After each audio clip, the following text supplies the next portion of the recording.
Hello everyone, welcome to the My Emotions Matter podcast, where we discuss ideas on knowing oneself, improving relationships, and living a life of purpose, all under 10 minutes. This podcast is brought to you by My Emotions Matter, an education company that creates self-reflective learning experiences to develop emotional intelligence in students, teachers, and working professionals.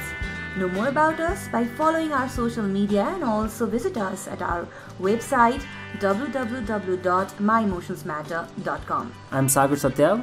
And I'm Bhavana Shrestha. And in the next 10 minutes, we'll be talking about why emotions matter. Now, Feeling and I talked about emotional intelligence, a brief introduction to the whole concept last week. हामीले emotional intelligence एकदम ठुलो term थियो, त्यसलाई brake down गर्न खोज्यौँ. But it feels good to be back again. Yes. I hope it's the same case with you as well, Feeling, Yes. right? आज चाहिँ more towards why emotions matter. किनभने धेरैजनाले चाहिँ इमोसन्सको कुरा गरेर के हुन्छ र कसो हुन्छ, ऱ्यासनल हुनुपर्छ भन्ने एउटा एकदम धेरै आउँछ हैन. Before we dive into all of that, emotions भनेपछि what do you understand? Emotions like what do you understand भन्दा पनि फर्स्टमा जेनरली सबैले भन्ने सोध्ने भनेको चाहिँ फिलिङ्स नै भन्न भन्छ. And it's so appropriate that you're saying this. Feelings होइन, फिलिङ्स भनेको चाहिँ it's more of like the physical and intuitive sensations out of कुनै एक्सपिरियन्स त्यसको understanding that you have inside or feel inside your body होइन, or intuitive पनि हुनसक्छ त्यो चाहिँ. एन्ड त्यसकै अलिकति strongest version when you strongly feel something that becomes your emotions होइन. अनि त्यो इमोसन्सले चाहिँ जुन बेला त्यतिखेर चाहिँ एकदमै स्ट्रङ हुन्छ, झन् त्यसको चाहिँ साइकोलोजिकल र फिजिकल इफेक्ट देखिन्छ तिम्रो बडीमा वा तिम्रो बिहेभियरमा, त्यसले थट प्रोसेसमा अफेक्ट गर्न थाल्छ. And that is what emotions is the strongest version of feelings भनौँ न. Okay, fair enough. How are you feeling right now? Okay, talking about feelings, त्यो पनि current मोमेन्टको I'm very kind of feeling reflective because यो भन्ने बित्तिकै कस्तो भने topic पनि why does our emotions matter छ. अनि धेरैजनाले हामीलाई सोध्ने कुरा पनि हो why तिम्रो कम्पनीको नामै किन My Emotions Matter भनेर. Because it does, right? It's so simple, it does. Yes, it does. Your question सोध्नुको एउटा एकदम इम्पोर्टेन्ट रिजन पनि हाम्रो हरेक presentation we start with the same question. How are you feeling right now? अनि हामी भन्छौँ कि does this even matter भनेर क्वेसन गर्यो भने चाहिँ of course it does होइन. Think of times when you're not feeling that great. Could you bring your best self to the work that you are doing? आफ्नो girlfriend वा बोयफ्रेन्डसँग झगडा परिरहेको बेलामा could you learn? Could you concentrate? Learn मात्रै होइन, you can't even teach also. Absolutely होइन. And also आफू एकदमै खुसी भइरहेको बेलामा आफूले अरूसँग गर्ने बिहेभियर, अरूलाई ट्रिट गर्ने तरिका र हुन्छ नि आफूलाई दिक्क लागिरहेको बेलामा अरूलाई ट्रिट गर्ने तरिकामा डिफ्रेन्स हुन्छ, अफकोर्स हुन्छ. And more importantly how we treat ourselves हुन्छ नि, आफूले कस्तो फिल गरेर इफ यु फिलिङ अकम्प्लिस्ड हुन्छ नि then maybe you treat yourself well होइन. तर if you feel like you've let yourself down or your team members down, then you become very harsh on yourself. So that's why it's a no-brainer. I think emotions do matter, don't they? No, त्यस्तो धेरै सोच्नु नपरे पनि I just want you to ask होइन, is there like any moment of your in your life होइन जहाँ चाहिँ तिमीले हुन्छ नि आफ्नो इमोसन्सको कारणले गर्दाखेरि काइन्ड अफ अफेक्ट भएको सिग्निफिकेन्टली अलिकति shareable of course. Yeah, of course. मैले एक्चुअली फोनमा कुरा गरिरहेको थिएँ and the person that I was talking to, we did not have an agreement. So it affected me. मैले त्यो एउटा जुन पज लिने भन्छ अहिले त अब अलिकति इमोसनल इन्टेलिजेन्समा लागिसकेपछि यत्रो कुरा गरेपछि मोर अकाउन्टेबिलिटी पनि आयो होइन. त्यो टाइममा चाहिँ whatever was fed to me through that phone call जे कन्भर्सेसन भयो इट अफेक्टेड मी. मैले फोन फुटालेको छु कि trying to crush that phone and smashing it against the wall. मेरो हात that's a very new thing. सायद हाम्रो लिसनर्सहरुलाई हात पनि काटेको थियो अनि एक्चुअली त्यो ड्रेसिङ गर्न पनि लाग्नु परेको थियो होइन. My friend was there thankfully to take me there but it really affected me. अहिले मैले हेर्दाखेरि चाहिँ भएको थियो. So that was not the best of decision that I taken. अनि एउटा त पैसाको पनि आफ्नो नाश भयो, फोन ब्रेक भयो. त्यो फोन यस्तोसँग बाङ्गियो कि अब सिम कार्ड पनि राम्रोसँग निकाल्न मिलेन कि त्यहाँबाट. So it affected my communication as well होइन. सो त्यसरी अफेक्ट गर्छ जस्तो लाग्छ मलाई चाहिँ.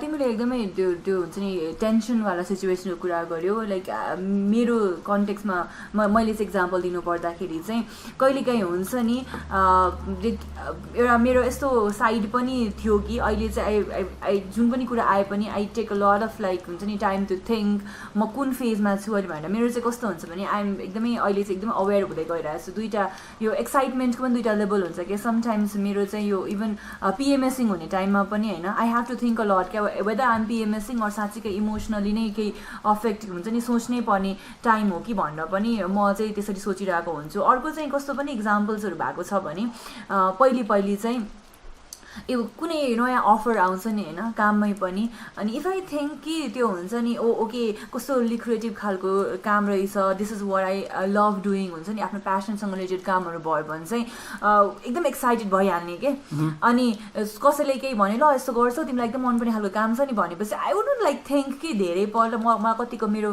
फिजिकल टाइम कति लाग्छ होइन मैले कतिको ड्रेन फिल गर्छु होला भन्ने सोच्दै नसोचिकन भइहाल्छ नि म गरिदिन्छु भन्ने होइन and after that when I had to do certain टाइमसम्म गरिसकेपछि चाहिँ ला मैले चाँडै नसोचिकन हतारमा हुन्छ भन्ने कि क्या हो भन्ने खालको आउने क्या एक तरिकाले हेर्दाखेरि ऱ्यासनली पनि त डिसिजन लिन सक्नु पर्थ्यो नि भन्ने हो तर म चाहिँ कस्तो भन्छु भने that was I was being guided by my emotions भन्छु क्या किनभने आई फेल्ट एकदमै excited because that person was talking about my passion होइन the things I wanted to do I always wanted to do भन्ने कुराहरूलाई चाहिँ लिएर उसले भनिसके पछाडि चाहिँ आई इमोसनली नै यति एक्साइटेड हुने कि त्यो सोच्दै नसोच्ने क्या त्यो पज नै नलिने होइन त्यसले गर्दा एकदम ओभरवेल्म भएर डिसिजन्सहरू पनि गरेको छ सो इट्स नट द्याट कि तिमीलाई हुन्छ नि त्यो हुन्छ नि नेगेटिभ इमोसन्सले मात्र अफेक्ट गर्ने होइन कि पोजिटिभ इमोसन्स पनि ओभरवेल्मिङ हुन सक्छ भन्ने कन्टेक्स्टमा चाहिँ I think that in that way also emotions चाहिँ actually that's a really nice point and it's not just with negative emotions but also with positive emotions as well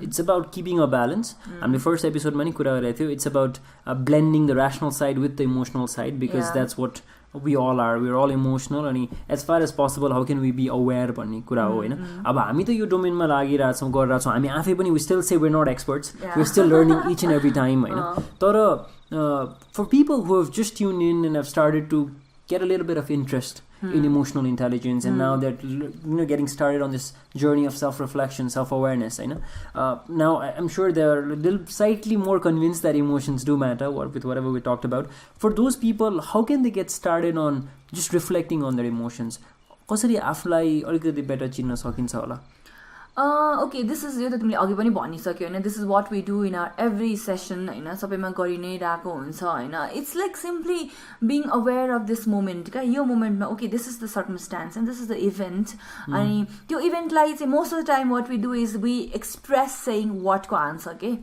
what जहिले पनि okay यो इभेन्टमा गएँ म के भयो event yes we never describe how we are feeling in that event पनि after that event पनि or before that event पनि के sometimes we link everything with expectations होला हैन इभेन्ट मात्र न इभेन्टलाई फिजिकल इभेन्टले फङ्सन्स मात्र नलिउँ होइन इभेन्ट भनेको हाम्रो लाइफ इभेन्ट्सलाई हेरौँ न सपोज एक्जाम्पलको लागि म कोहीसँग फर्स्ट डेटमा गइरहेको छु होइन कोहीसँग फर्स्ट डेटमा गइरहेको छु मेरो त्योभन्दा जानुभन्दा अगाडिको इमोसन्स के त आइ एम एक्सट्रिमली एक्साइटेड होला होइन त्यसले गर्दाखेरि कुड बी हुन्छ नि एक्सपेक्टेसन्स त्यसलाई हाई भन्न सकिन्छ क्या हामी एक्सपेक्टेसन मात्र भयो भन्छौँ नि तर बिकज आई वाज ओभरवेल्मिङली एक्साइटेड त्यसले गर्दाखेरि के छ मेरो इमोसन्स होइन जब म गएँ त्यो मान्छेलाई भेटेँ अझ त्यो डेटमा होइन because I was excited could be मेरो धेरै एक्सपेक्टेसन्सहरू भयो क्या अनि त्यहाँ पुग्दाखेरि त्यो मान्छेले सोचे जस्तो नगर्दाखेरि म चाहिँ एकदम एक्साइटेड भएर हुन्छ नि एकदमै पुरै रेड भएर आएँ that was the man was very simple होइन अनि एकदमै नर्मल सेल्फमा आइपुग्यो अनि मेरो मभित्र के चल्छ होला त इज इट लाइक त्यो मान्छेले मलाई त्यतिको राम्रोसँग लिएको छैन isn't you excited about our meeting भन्ने खालको मभित्र के गइरहेछ त्यो मोमेन्टमा सोच्न सकिन्छ होइन इभन आफ्टर द्याट अब वाज इट लाइक मैले सोचेको म जुन अहिले इमोसन्स अहिले भेटिसके पछाडि चाहिँ कुन इमोसन्समा छु त अहिले am I disappointed or am I happy that he came आफैमा एकदमै आफ्नो ट्रु भर्जनमा ऊ आयो भनेर so what kind of emotions I am going through होइन त्यसबाट चाहिँ धेरै कुराहरू थाहा हुन्छ होला क्या आफ्नो बारेमा पनि जस्तो if I am very excited disappointed सुरुमा एक्साइटेड थिएँ डिसअपोइन्टेड भयो भने चाहिँ हुनसक्छ हि इज नट सायद right kind of person because मसँग रिलेसनसिपमा हुनको लागि चाहिँ कोही मान्छे फर्स्ट डेटमा एकदम एक्साइटेड हुनुपर्छ होला भन्ने म फिल गरेको हुनसक्छु क्या अर कुड बी म आफै पनि रङ हुनसक्छु पहिले हामी अर्कै तरिकाले बोलिरहेको हुन्थ्यो होला he might not have feel that way so just like taking some time out to think म अहिले कुन स्टेटमा छु त इमोसन्सको हिसाबमा चाहिँ भनेर सोच्नलाई मात्र simple that could be one strategy. What I would say is when you said reflect on the event or not just on the event but how that event made you feel हैन so एउटा चाहिँ के हुन सक्छ भन्दाखेरि चाहिँ what does that particular how am I feeling or how was I feeling and what does that feeling say about me मलाई चाहिँ दुईटा लेभलसम्म that's how I operate हैन यसमा एकदम इम्पोर्टेन्ट कुरा भने चाहिँ इमोसनल vocabulary एउटा एक्सप्यान्ड गर्नुपर्छ जस्तो लाग्छ knowing that there are different emotions that all of us experience and what am I like when I'm हुन्छ नि confronted with that emotion हैन यसको लागि चाहिँ our listeners can Google what sort of emotional vocabularies are there I can give the साच्चै भन्नु name हैन Paul Ekman को 8 basic emotions छ हैन एकदमै generally नै यो इमोसन्सहरुकोले चाहिँ हाम्रो अरु इमोसन्सहरु पनि ट्रिगर गर्छ भन्नको लागि so we can just like go and Google it out. So you can do that, so I think that will be a really good first step towards knowing yourself. We're nearly coming to the end of this particular podcast episode. Time flies. We are like so engaged with whatever we're talking about. And learning I think that's the beauty of working on this domain. And so really grateful for that. So feeling again one reflective question to our listeners. This is a habitual process as well. So what would you want to leave them with? Simply like whatever you are doing, and at this current moment, how are you feeling?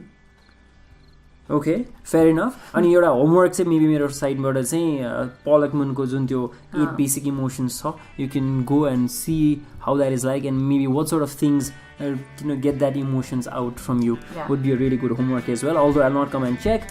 So today we discussed about why emotions matter. So again, we'll be back again next Tuesday at 8. See you and have a great week ahead.